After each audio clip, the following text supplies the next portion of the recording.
So if I'm running a company and I get an alert that I'm going to be having a VAT investigation, is this something that I should be worried about or nervous about? Okay, so as long as you haven't done anything deliberately bad, then no, you shouldn't worry. There are various reasons why you might have a VAT investigation. Quite common at the moment is because you might have a refund and you don't normally have refunds.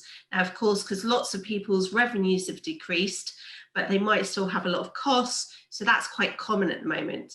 Now, increasingly, HMRC are doing more and more VAT investigations remotely, of course. Even before the lockdown, for the smaller sorts of ones, they would. So often, HMRC will communicate via email with either yourself or if you want to nominate your accountant to deal with them. And then you would provide relevant information. So, for example, details of your last VAT return, the actual purchase invoices that you're claiming against, some sales invoices, perhaps even bank statements. Now, I've been involved with quite a few VAT investigations over the years, and pretty much they have been surprisingly painless. There's several key things to make sure that a VAT investigation is painless.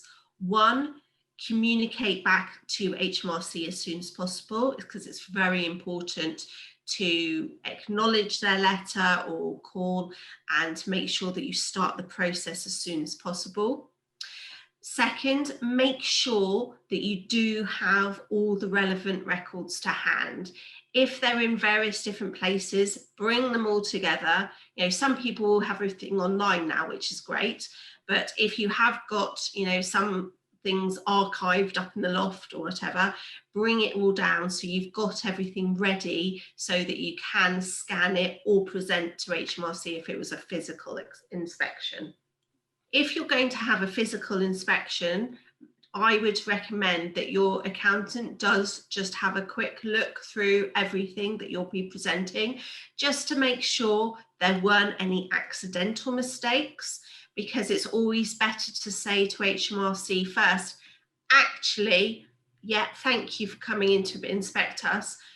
We just had a quick look at things before you came. We have actually found we forgot to claim for this, or actually we've claimed for this twice, or something like that, you know, and they will appreciate the fact that you've been open and honest rather than waiting for them to find it. But ultimately, as long as you've done things properly, you've recorded things correctly, you haven't, for example, some silly things I've seen over the years, none investigations I've been involved in, but you do see some people have very poor bookkeeping and they might put VAT on their salary roll or something ridiculous like that. Now, of course, if you're not a regular bookkeeper or accountant, you're not going to realise the consequences of those sorts of things. Hence why it is good to have somebody with experience to look through these sorts of things. Ultimately, however, if you've communicated with HMRC clearly, you've got everything in place, you've got really good records, really good bookkeeping, you've got nothing to worry about, just get it out of the way and then you can stop worrying.